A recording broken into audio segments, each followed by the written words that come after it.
Kuke di moja, ajse moj te mola, aman te mola.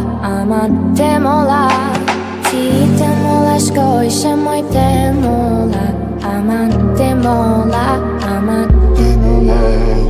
Kuke ti moja, ajse moj te mola, aman te mola. Selamat pagi anak-anak. Pagi, Bu. Sebelum kita mulai pelajaran, mari kita berdoa menurut agama dan kepercayaan kita masing-masing. Doa dimulai. Doa selesai. Sebelum memulainya, Ibu akan mengabsen terlebih dahulu. Hadirkah semua? Hadir, Bu. Iya, pada hadir ya. Oke, baik. Di sini Ibu akan memulai materi kita tentang pengaruh globalisasi terhadap lingkungan. Terdiri dari 4. Yang pertama, globalisasi lingkungan sekolah. Yang kedua, globalisasi lingkungan keluarga. Yang ketiga, globalisasi lingkungan masyarakat. Yang keempat, globalisasi lingkungan keagamaan. Nah, dari yang keempat materi kita tersebut, kita dapat dampak positif dan negatifnya. Sebelum Ibu menjelaskan satu persatu, adakah yang tahu atau mengerti tentang materi kita? Tidak, Bu. Kalau tidak ada, di sini Ibu akan menjelaskan. Yang pertama, globalisasi lingkungan sekolah.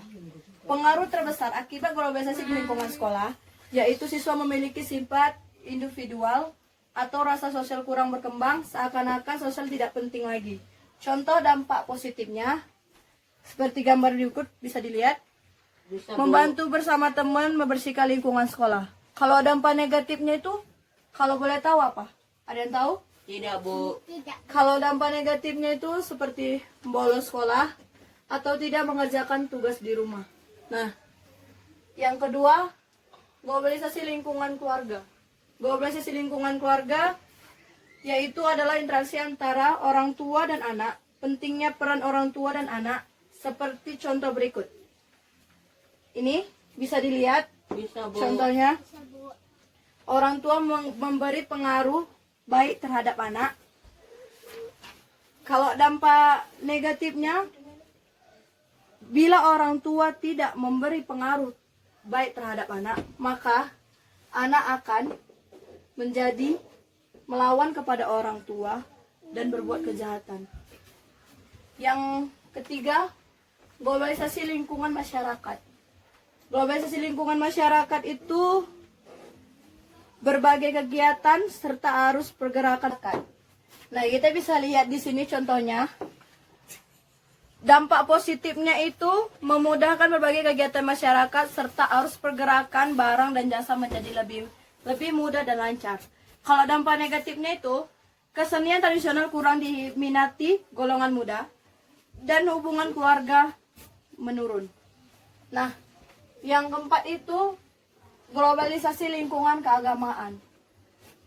Kalau globalisasi lingkungan keagamaan itu semakin menunjukkan bahwa hakikat beragama tidak sepantas hubungan antara manusia dengan Tuhannya, akan tetapi juga memberikan kesadaran dalam berkelompok dan relasi antara individu. Nah, di sini bisa kita lihat contoh globalisasi lingkungan keagamaan. Sebelum Ibu menjelaskan, pasti anak-anak pada udah tahu kan ini agama apa aja. Ibu panggil yang bernama Aldo, tolong ke depan untuk menjelaskan satu persatu dari gambar tersebut. Akan menjelaskan yang pertama Protestan, yang kedua Hindu, yang ketiga Islam, yang keempat Buddha, yang kelima Katolik, yang keenam Konghucu. Baik, terima kasih Aldo. Udah paham? Ya. Jadi, dalam materi kita ini, apakah udah paham semuanya? Sudah, Bu. Ya, sudah. Baik, Ibu akan menutup pelajaran karena waktu kita juga telah habis. Oke, minggu depan kita pelajari tentang, di sini Ibu akan memberikan tugas untuk dikerjakan di rumah.